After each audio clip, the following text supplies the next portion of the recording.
Nous, chez Faber Novel, on a toujours cru en fait au modèle et à l'histoire exceptionnelle des deux grandes histoires qui sont Google et Facebook en termes de développement de start-up. Je pense que LinkedIn aussi est en train de faire quelque chose de totalement exceptionnel dans le domaine des réseaux sociaux plus professionnels.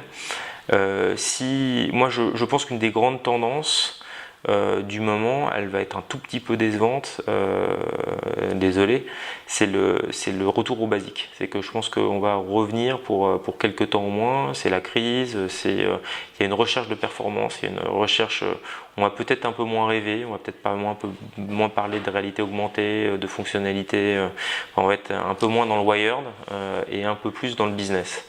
Et je pense que c'est pas uniquement une mauvaise nouvelle, c'est aussi une bonne nouvelle pour les professionnels du web, de se dire qu'on a un peu gagné, pas forcément nos lettres de noblesse, mais en tout cas celle d'être nos lettres de business, et de se dire qu'effectivement on devient un vrai relais de croissance, un métier, des expertises, et qu'elles vont finir par s'imposer aux uns aux autres, parce que tous les business aujourd'hui ont besoin de se digitaliser.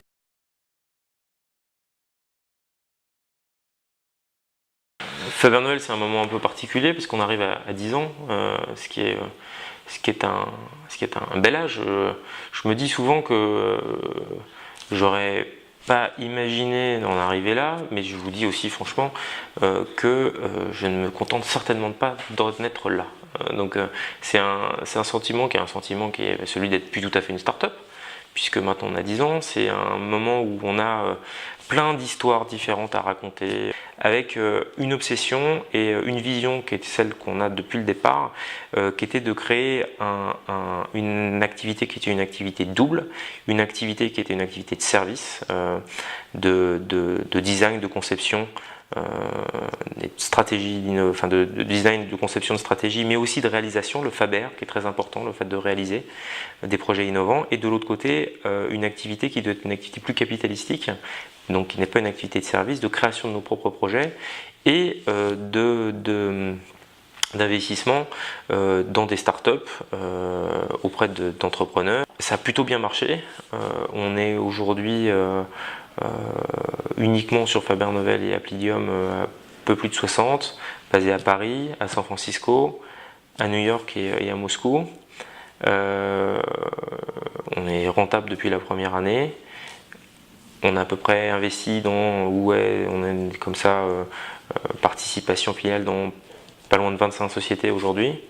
Et puis on a une activité à San Francisco pour laquelle on a beaucoup d'ambition, qui est celle de Paris Soma, qui est notre lieu, un peu comme j'ai pu penser et contribuer à la cantine, à sa création et sur ses premières années. On a un lieu d'innovation qui s'appelle donc Paris Soma, en plein cœur de Soma, un blog de Twitter, et qui va pour lequel on a des ambitions là encore. On aimerait avoir ces lieux ailleurs aux États-Unis et ailleurs dans le monde. Et dernier projet, on est en cours de levée d'un fonds corporate auquel je crois beaucoup, qui nous permettra, quand je viendrai vous reparler dans 10 ans, j'espère d'avoir développé notre modèle et de l'avoir transformé, parce que le rêve que j'ai depuis sa création pour Faber Novel, c'est d'imaginer un peu un Virgin Digital, c'est-à-dire d'avoir cette capacité de créer des activités, que ce soit pour des clients ou pour nous-mêmes, souvent avec des clients, et d'avoir ce modèle un jour de création ex nihilo de nouvelles industries sur un modèle qui serait donc un modèle uniquement de participation et pas uniquement de service.